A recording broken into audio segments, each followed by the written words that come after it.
Hey guys, Danny Johnson here, and today we're going to be putting new front brakes on this Chevy Cruze. And so we're going to start off with a 19mm socket here, and we're going to break all of these lug nuts loose, but not remove them, just break them loose so that it's easier to take them off when we get the car in the air. Okay, so we just came in here and we lifted right on this support beam, and then we put our jack stand right there. You don't have to go too high, just need the wheel to get off the ground. And so we already had the lug nuts broken loose, so now you can just take all these off and remove the wheel. Okay, next you're going to take your 18mm. You're going to find the brake caliper here, and we're going to go after this bolt right here. So it's basically holding the caliper on. And then there's one just like it on the bottom right here. So we're going to remove both of those, then you're able to slide the caliper right off of the disc. Now here's a quick hint too. If you don't have the right size tools to get back in here and you're finding it difficult, you can lift the other side of the car in the air so both of the wheels are in the air, then turn the steering wheel, and that might help expose and get you some better access. But I happen to have just the right size extensions and everything. I can do it with the wheels straight. Now you will need to get a T30 Torx and put that in here to take out this little screw. Okay, so now you can slide the caliper off, and if you set it to the side, you want to make sure that it's sitting on something. You do not want to hang it by the brake lines here. So next we're just going to take some liquid wrench, and we sprayed it right around here.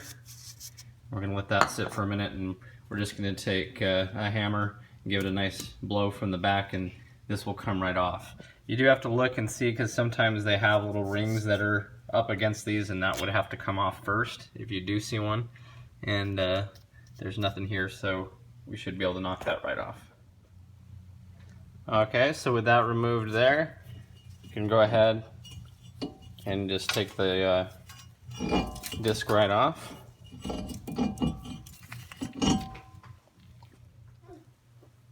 Okay, now on the brake caliper here, you're just going to push right here, and it's going to take the pad right out.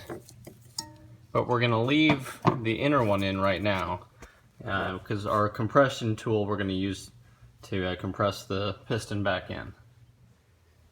Okay, so we're going to be pushing fluid back up through the lines, so we have to remove the cap here on the brake master cylinder. So you just remove that.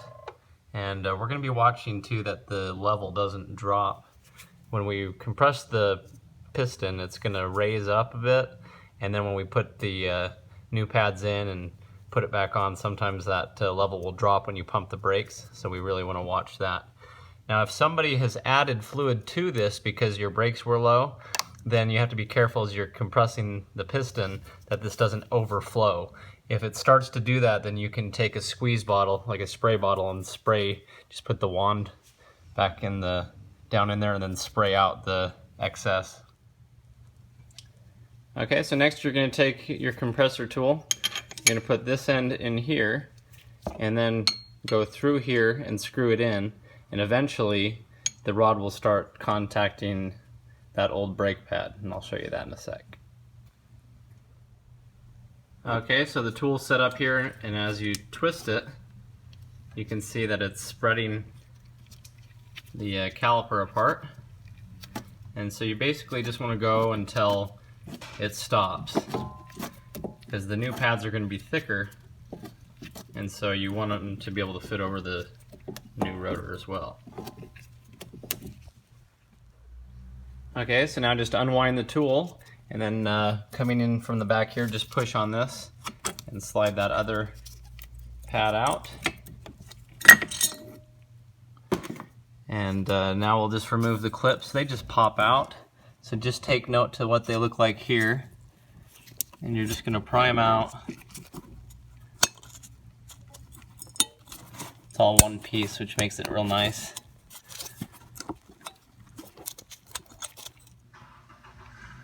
Okay, we got our new clips in. Tight fit on this car, so anyway, push them back in so that they're... Okay, next we're going to add this grease to the back side of the new pad. And basically it's just for that area where it's going to be contacting, but you can just spread it across the whole back in case it contacts other areas. And so now we're just going to slide this into the clip just the way that it came out. So just get it down in there, slide it into the bottom and the top clip, and push it in. Okay, so that one's back in, and it does help if you want to grab the top of this tab and pull up on it, and because it'll be tight down that way. So as you pull up on it, then you can slide that pad in.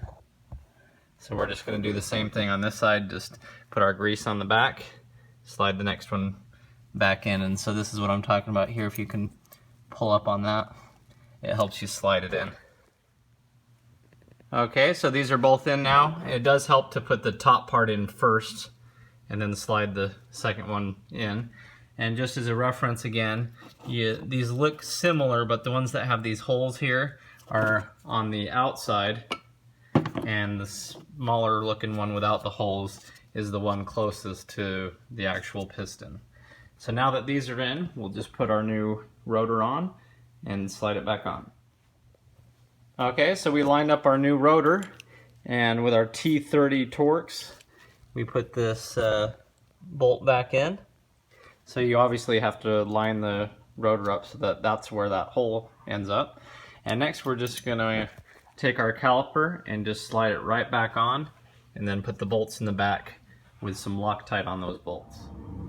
Okay, so we went ahead and just put a strip of Loctite on here, and we're going to just line these holes back up and put them back in. Okay, so everything's tight here. Once again, it's those two bolts on the back, and we'll just lift the wheel on and torque it down. Okay, so the wheel's back on, and the lug nuts are on as tight as we'll get them for now. What we're going to do now is remove the jack stand, and with the jack we're going to lower the wheel till it's barely touching the ground just to put some pressure on it. Or if the car's in park, you might be okay. But we're going to tighten these down to 100 foot-pounds, and we're going to go in the star pattern. So this one, this one, this one, this one, then that one, and then repeat it again, because as you tighten one down, it'll move the wheel around, so you want to do that a few times.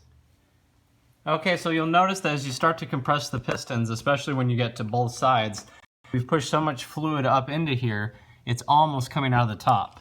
So if you went in to have your oil changed or something, and they noticed that the level was low as your brakes were out, somebody may have added more fluid into here.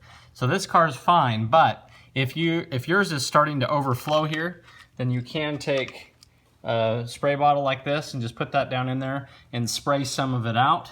But keep in mind, as soon as you're done with your brake job and you start pumping the brakes, that level is going to drop. So you want to keep an eye on it and make sure it doesn't go down too low. Otherwise, you'll start sucking air into it, and then you'll have to bleed your brakes.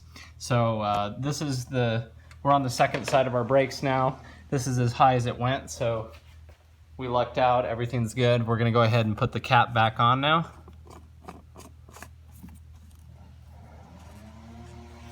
And now we're going to put the car down and pump the brakes.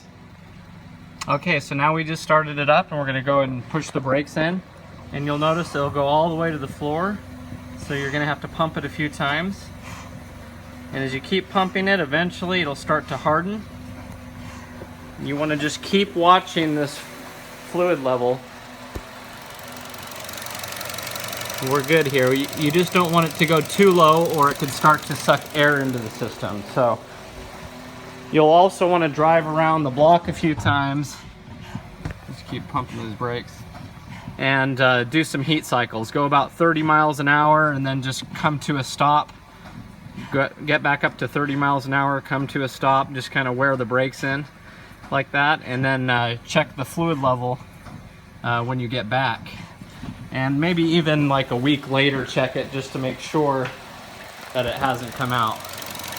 But our level's good here. Nobody probably added any extra fluid during the life of the old brakes. So